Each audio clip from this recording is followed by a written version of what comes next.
नमस्कार दोस्तों, मैं एडवोकेट दीप्ति शर्मा।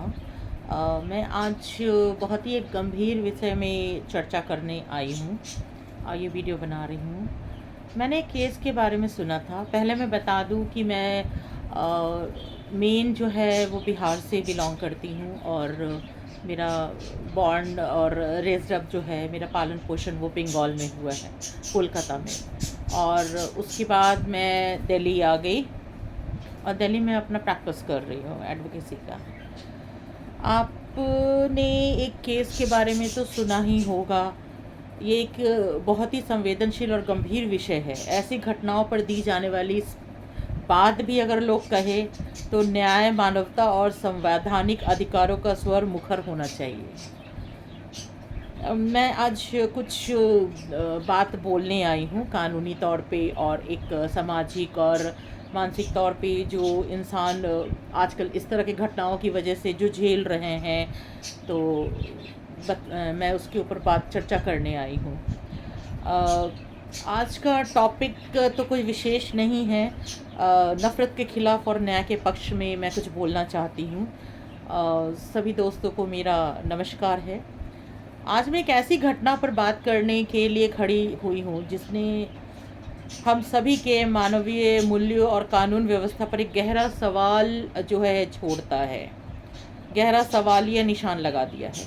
दिल्ली में एक पुलिस कांस्टेबल द्वारा एक मेहनती युवक को सिर्फ इसलिए गोली मार दी गई क्योंकि वो एक ख़ास राज्य से बिलोंग करता है, वो है बिहार से था। यह केवल एक आपराधिक कृत्य नहीं है, बल्कि यह हमारे समाज में फैलती नफ़रत की बीमारी का प्रमाण है। जब हमारे दिमाग में एक चीज़ बहुत अच्छे से आता है कि जब रक्षक ही भक्षक बन जाए। पुलिस का काम जो है वो काम नागरिकों के बीच सुरक्षा की भावना पैदा करना है, ना कि उनके मन में खौफ भरना। जब वर्दी पहनने वाला व्यक्ति क्षेत्रीय संकीर्णता यानी रीजनलिज्म के वश में होकर किसी की जान लेता है, तो वह केवल एक इंसान की हत्या नहीं करता, बल्कि उसे भरोसे की हत्या भी करता है जो आम जनता कानून पर करती है एक्चुअली। अब पहचान का अपमान क्यों? बात यह है कि जब रक्षक भक्षक बन जाता है और किसी को पहचानने की कोशिश करता है या उनसे बात करके कुछ जानने की कोशिश करता है, तो आप किसी भी इंसान को यह हक नहीं है कि उसके पहचान का अपमान करे। बिहारी होना कोई गाली नहीं है। बिहारी, बंगाली, गुजराती, ये हम सभी इंसान किसी न किसी राज्य से बिलोंग करते ही हैं। बिहारी होना कोई गाली नहीं है, यह एक गर्व की पहचान है। बिहार वह भूमि है जिसने देश को महान सम्राट, क्रांतिकारी और विद्वान दिए हैं।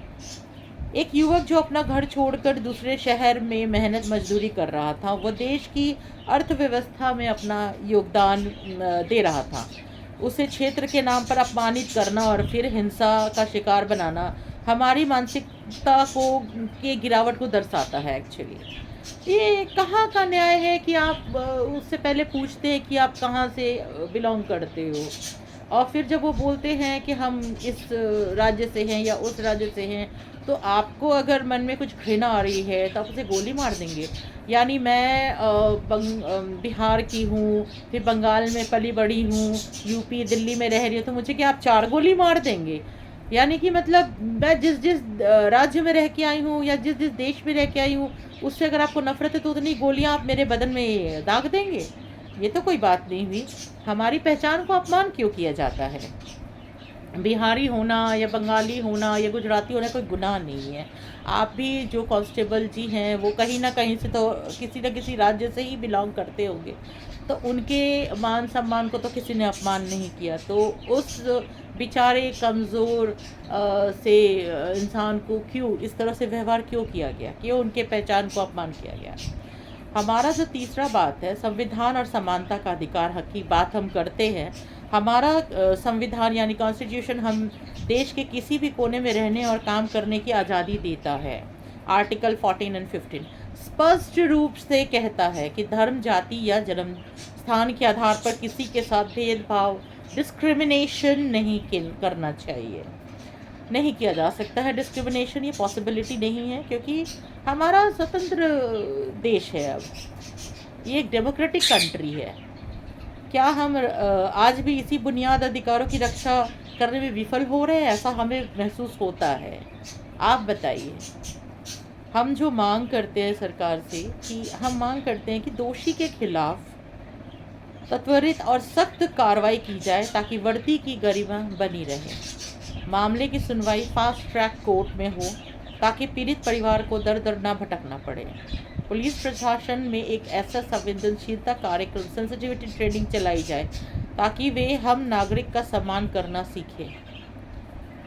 मुझे नहीं लगता कोई भी पुलिस ट्रेनिंग ऐसा गलत बात सिखाता है कि आप डिस्क्रिमिनेशन करें, आप पावर का मिसयूज़ करें।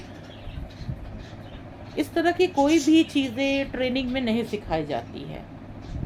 नॉर्मल समझने वाली बात है। ये आपके अंदर की भावना ही कहीं ना कहीं नफ़रत में पनप रही होगी, इसीलिए आपको किसी ने अधिकार नहीं दिया कि अगर आपको नफ़रत है किसी भी राज्य से, किसी भी भाषा से, या किसी के जीवन शैली से, तो आप उसे बाढ़ देंगे या कानून अपने हाथ में ले, जबकि आप तो कानून के रक्षक हैं। तो साथियों, नफ़रत की गोली केवल एक शरीर को ख़त्म करती है, लेकिन क्षेत्रीय भेदभाव की सोच पूरे देश की एकता को खोखला कर देती है। हमें एक ऐसा भारत बनाना होगा जहां इंसान की पहचान उनके काम और चरित्र से हो, ना कि उनके राज्य से। हमें इस अन्याय के खिलाफ एकजुट होकर आवाज़ उठानी पड़ेगी।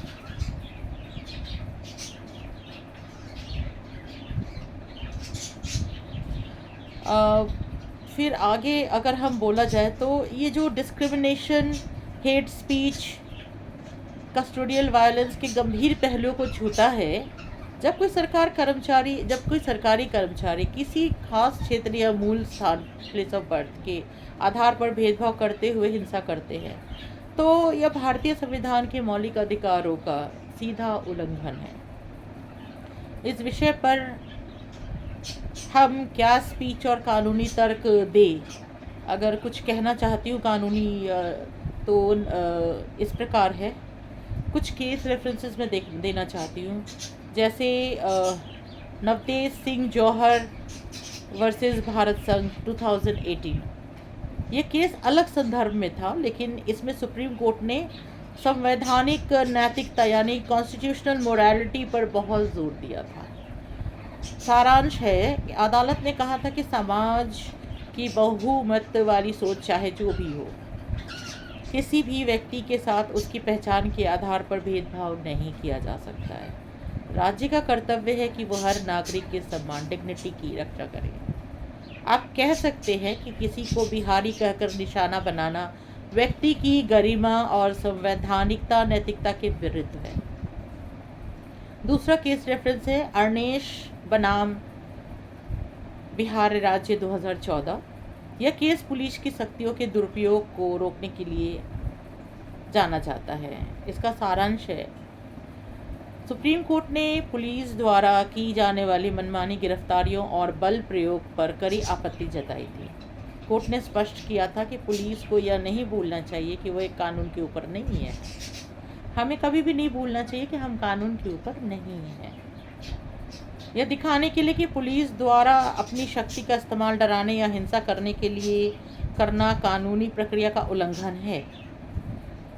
तीसरा केस है तहसीन पूनावाला बनाम भारत संघ 2018। यह मॉब लिंचिंग और नफरत से प्रेरित हिंसा पर एक ऐतिहासिक फैसला है। कोर्ट ने कहा है कि भीड़ तंत्र या नफरत के कारण होने वाले हिंसा को बर्दाश्त नहीं किया जाएगा। कोर्ट ने सरकार को निर्देश दिया था कि वे नफरत फैलाने वाले भाषणों और क्षेत्रीय भेदभाव के कारण होने वाली हिंसा के खिलाफ सख्त से सख्त कदम उठाएंगे। चूँकि इस मामले में बिहारी शब्द का इस्तेमाल एक नफरत भरे इरादे यानी हेट मोटिव से किया गया है, इसलिए यह केस प्रासंगिक है। चौथा है नीलावती बेहरा बनाम उड़ीसा राज्य 1993। यह हिरासत में होने वाली हिंसा और मानव अधिकार के उल्लंघन पर एक प्रमुख मामला है। सुप्रीम कोर्ट ने इसमें कहा है, अगर कोई सरकारी अधिकारी अपनी आधिकारिकता शक्ति का दुरुपयोग करके किसी नागरिक किसी नागरिक के मौलिक अधिकारों यानी जीने का अधिकार आर्टिकल 21 का हनन करता है तो राज्य को इसका हर्जाना देना होगा। यह साबित करने के लिए कि कांस्टेबल की व्यक्तिगत नफरत के लिए पुलिस विभाग और सरकार भी जवाबदेह है। यानी अगर पुलिस कुछ करता है तो डिपार्टमेंट या गवर्नमेंट ही उसका आंसरेबल है। कानून की धाराओं के बारे में मैं बताती हूँ जिनका आप उल्लेख कर सकते हैं या जान सकते हैं। आर्टिकल 15 कॉन्स्टिट्यूशन ऑफ इंडिया, धर्म, मूलवंश, जाति, लिंग या जन्मस्थान के आधार पर भेदभाव का निषेध है, प्रोहिबिटेड है। भारतीय न्याय संहिता बीएनएस की धारा 196 रीड विथ 1 आईपीसी 153A विभिन्न समूहों के बीच जन्मस्थान, निवास, भाषा आदि के आधार पर शत्रुता को बढ़ावा देना। भारतीय न्याय संहिता बीएनएस की धारा 103 रीड विथ आईपीसी 302 हत्या के दंड। यानी निष्कर्ष हम निकाला जाए तो समरी फॉर स्पीच। इस केसों का हवाला देते हुए मैं ये कह सकती हूँ कि माननीय सर्वोच्च न्यायालय ने बार बार यह स्पष्ट रूप से कहा है कि भारत का हर नागरिक चाहे वो किसी भी प्रांत का हो कानून की नज़र में बराबर है। किसी पुलिसकर्मी द्वारा क्षेत्रीय पहचान को गाली बनाना और हिंसा करना न केवल एक अपराध है बल्कि सर्वोच्च न्यायालय के आदेशों की अवमानना भी है। जब हम किसी पुलिसकर्मी द्वारा क्षेत्रीय भेदभाव और हिंसा की बात करते हैं तो भारतीय न्याय शास्त्र यानी जुरिस्प्रूडेंस में कई ऐसे लैंडमार्क जजमेंट हैं जो संवैधानिक अधिकारों यानी फंडामेंटल राइट और पुलिस की जवाबदेही को तय करते हैं। यहाँ कुछ प्रमुख केसेस और उनके समरी दिए गए हैं जो आप जान सकते हैं जिससे कानून आपको पता हो। एक है डीके बासु बनाम पश्चिम बंगाल राज्य 1997। यह पुलिस जाति और हिरासत में हिंसा के खिलाफ सबसे महत्वपूर्ण मील का पत्थर है। यह केस सुप्रीम कोर्ट ने स्पष्ट किया है कि वर्दी पहनने का मतलब ये नहीं है कि आपको किसी नागरिक के साथ क्रूरता करने का लाइसेंस मिल गया है। कोर्ट ने पुलिस की गिरफ्तारी और पूछताछ के लिए सख्त दिशा निर्देश गाइडलाइंस जारी किए हैं और वो गाइडलाइंस आप देख भी सकते हैं। अगर हम कानूनी बिंदु के हिसाब से देखें तो आर्टिकल 21 जीवन का अधिकार के तहत किसी भी व्यक्ति को उसकी गरिमा से वंचित नहीं किया जा सकता है चाहे वो अपराधी ही क्यों न हो। सेकंड केस है शक्ति वाहिनी बनाम भारत संघ 2018। हालांकि ये केस ओनर किलिंग पर था लेकिन इसका दायरा व्यक्तिगत स्वतंत्रता और भेदभाव तक फैला हुआ है।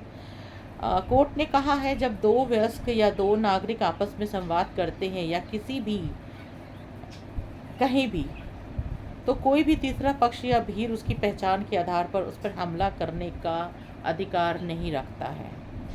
यह फैसला बताता है कि किसी व्यक्ति के क्षेत्रीय पहचान जैसे बिहारी होना के आधार पर उसका हमला करना गैर कानूनी है। तीसरा केस है श्रेया सिंघल बनाम भारत संघ 2015। यह केस अभिव्यक्ति की आज़ादी और नफरत भरे शब्द यानी डिस्क्रिमिनेशन थ्रू वर्ड से जुड़ा है। इसमें कोर्ट ने फैसले में कहा है किसी भी व्यक्ति को अपमानित करने वाला शब्द या ऐसे शब्द जो समाज में नफरत फैलाते हैं उन्हें अभिव्यक्ति की आज़ादी के नाम पर संरक्षक नहीं मिल सकता है। यानी कांस्टेबल द्वारा बिहारी शब्द का अपमानजनक तरीके से इस्तेमाल करना इस श्रेणी में आता है। चौथा केस है विशाखा एवं अन्य बनाम राजस्थान राज्य 1997। कार्यस्थल पर अधिकारों के संदर्भ में बोला गया है। यदि वह लड़का वहां काम कर रहा था तो सुप्रीम कोर्ट के अनुसार हर कामकाजी व्यक्ति को एक सुरक्षित और सम्मानित वातावरण मिलना चाहिए। यदि कोई सुरक्षाकर्मी ही काम करने वाला व्यक्ति को उसकी पहचान के कारण डराता या मारता है तो ये मौलिक अधिकारों का हनन है। फिफ्थ जो केस रेफरेंस है वो नंदिनी सत्यपथी बनाम पीएल दानी 1978। इस केस में जस्टिस कृष्णा अय्यर ने कहा कि पुलिस का डर और अपमानजनक व्यवहार नागरिक के आत्मसम्मान को ठेस पहुंचाता है। कोर्ट ने पुलिस को निर्देश दिया था कि वह नागरिक के साथ मानवीय व्यवहार रखे। कहने का मतलब है, निष्कर्ष ये है कि डीके बासु केस में, केस का नाम जो है डीके बासु केस, उसमें मुख्य सिद्धांत है पुलिस जवाबदेही है, अकाउंटेबिलिटी पुलिस की है। इस घटना के संबंध में पुलिस कानून से ऊपर नहीं है। आर्टिकल 15 कहता है कि भेदभाव निषेध है, जन्म स्थान के आधार पर भेदभाव अपराध है। नीलावती बेहरा केस कहता है हरजाना कंपनसेशन के ऊपर बेस्ड है, राज्य को पीड़ित परिवार को मुआवजा देना होगा। बीएनएस सेक्शन 196 कहता है, उसका मुख्य सिद्धांत है समूहों में नफरत फैलाना। ये कहता है क्षेत्रीय शब्दों का इस्तेमाल कर हिंसा भड़काना। ये घटना न केवल भारतीय दंड संहिता का उल्लंघन है, बल्कि डीके बासु और शक्ति वाहिनी जैसे ऐतिहासिक फैसलों के लिए जीने की अधिकार का भी हत्या है। क्षेत्रीय नफरत या बिहारी पहचान को लेकर हिंसा की घटनाएं समाज के लिए एक काला धब्बा रहा है। कानूनी तौर पर इस मामलों को अक्सर नफरत से प्रेरित अपराध यानी हेट क्राइम और क्षेत्रीय भेदभाव की श्रेणी में रखा जाता है। यहाँ कुछ चर्चित घटनाएं और मामला दिए गए हैं, आज मैं उनके बारे में बताती हूँ, जहाँ बिहारी पहचान के कारण हिंसा हुई थी। 2008 महाराष्ट्र MNS आंदोलन की घटनाएं। 2008 के दौरान महाराष्ट्र में उत्तर भारतीयों, विशेषकर बिहार और उत्तर प्रदेश के लोगों के खिलाफ एक बड़ा आंदोलन चला था। मुख्य मामला, राहुल राज नाम के एक युवक की बस के अंदर पुलिस मुठभेड़ में मौत हो गई थी, जो अपनी मांगों को लेकर विरोध प्रदर्शन कर रहा था। इस घटना ने देश भर में क्षेत्रीय पहचान और सुरक्षा पर कानूनी बहस छेड़ दी थी। दूसरा केस है 2018 में गुजरात प्रवासन एक्सोडस मामला। गुजरात में एक अप्रिय घटना में हिंदी भाषी लोग बिहारी और यूपी के खिलाफ बड़े पैमाने पर हिंसा भड़की थी। घटना, हजारों मजदूरों को धमकी दी गई और बिहारी बोलकर उनके साथ मारपीट की गई, जिसके कारण बड़ी संख्या में लोगों को रातों रात पलायन करना पड़ा था। उन्होंने पलायन कर लिया था, वहाँ से छोड़ दिया था। कानूनी कार्रवाई, इस मामले में गुजरात हाई कोर्ट ने संज्ञान लिया था। खुद गुजरात कोर्ट ने कॉग्निजेंस लिया और राज्य सरकार को निर्देश दिया, स्टेट गवर्नमेंट को, नागरिकों की सुरक्षा सुनिश्चित करना राज्य और संवैधानिक जिम्मेदारी है। राज्य की फंडामेंटल जिम्मेदारी है, संवैधानिक जिम्मेदारी है, चाहे वह किसी भी राज्य का मूल निवासी हो। तीसरा, पूर्वोत्तर राज्य मणिपुर, असम में हिंसा। असम और मणिपुर जैसे राज्यों में भी कई बार हिंदी भाषी मजदूरों को बिहारी कहकर उग्रवादी समूहों द्वारा निशाना बनाया गया है। घटना, इस क्षेत्र में ईंटा भट्टी पर काम करने वाले निर्दोष मजदूरों की हत्याएं की गई है। कानूनी पक्ष, ऐसे मामले में UAPA और अन्य कड़े कानून के तहत कार्रवाई की जाती है, क्योंकि वह देश की अखंडता और आंतरिक सुरक्षा के खिलाफ होता है। चौथा, दिल्ली की छिटपुट घटनाएं हैं, street crimes and hate speech. Delhi जैसे महानगर में अक्सर रोड रेज या छोटी बहस में बिहारी शब्द का इस्तेमाल गाली की तरह मारपीट की जाती है। कानूनी रेफरेंसेस, कानून की निचली अदालतों में कई ऐसे मामले आए हैं जहां पीड़ित के साथ मारपीट के दौरान इस्तेमाल की गई भाषा, जैसे बिहारी बोलकर अपमानित करना, को IPC 153A अभी BNS 196 की धाराओं में आता है, के तहत शत्रुता को बढ़ावा देने के साक्ष्य के रूप में देखा गया है। इतिहास गवाह है कि जब जब नफरत की भाषा ने इंसानी दिमाग पर कब्जा किया है, तब तब मासूमों का खून बहा है। चाहे वह महाराष्ट्र का आंदोलन हो, गुजरात का पलायन हो या आज दिल्ली की इस घटना, हर बार बिहारी शब्द का इस्तेमाल एक इंसान की गरिमा को कुचलने के लिए किया गया है। अदालत ने बार बार कहा है कि भारत का संविधान किसी राज्य की सीमा को नहीं मानता है, वह केवल हम भारत के लोगों को मानता है।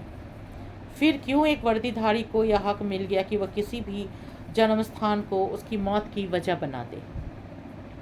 एक महत्वपूर्ण कानूनी सुझाव मैं देना चाहूँगी। यदि आप इस केस को प्रोफेशनली देख रहे हैं, तो इसमें हेट क्राइम्स गाइडलाइंस जो सुप्रीम कोर्ट ने तहसील पूनावाला केस में दी थी, का हवाला देकर प्रभावी बना सकते हैं। कोर्ट ने साफ कहा है कि किसी भी पहचान के आधार पर की गई यह हिंसा के लिए अलग से नोडल ऑफिसर और स्पेशल टास्क फोर्स का प्रावधान होना चाहिए। तो हमने जो भी यहाँ केस रेफरेंसेस वगैरह दिया, तो यहाँ साफ शब्दों में बोला जा रहा है कि किसी को भी हक नहीं है कि आप जो है उसको अपमानित करें कि वो किस स्टेट का है, किस सिटी का है या क्या काम करता है। तो इस तरह का हेट स्पीच और डिस्क्रिमिनेशन मत फैलाएं। स्वतंत्र देश है, सबको जीने का अधिकार है। तो मैं आज ये बात यहीं ख़त्म करती हूँ। उम्मीद करती हूँ कि आप लोग साथ में इस बात के लिए आवाज़ उठाएंगे। और मैं कुछ अपने बात पे पॉलिटिक्स नहीं चाहती हूँ, मैं पॉलिटिक्स से बिल्कुल दूर रहती हूँ और मेरी बातों को कोई पॉलिटिक्स में ना ही ड्रैग करे तो अच्छा है। मैं कानूनी पक्ष और अपनी बात रखने आई हूँ, इसलिए मैं सबसे अनुरोध करती हूँ कि बात को सुने, समझें, अपने तर्क को रखें, लेकिन इसे कानूनी रूप ना दें मेरी बातों को। नमस्कार।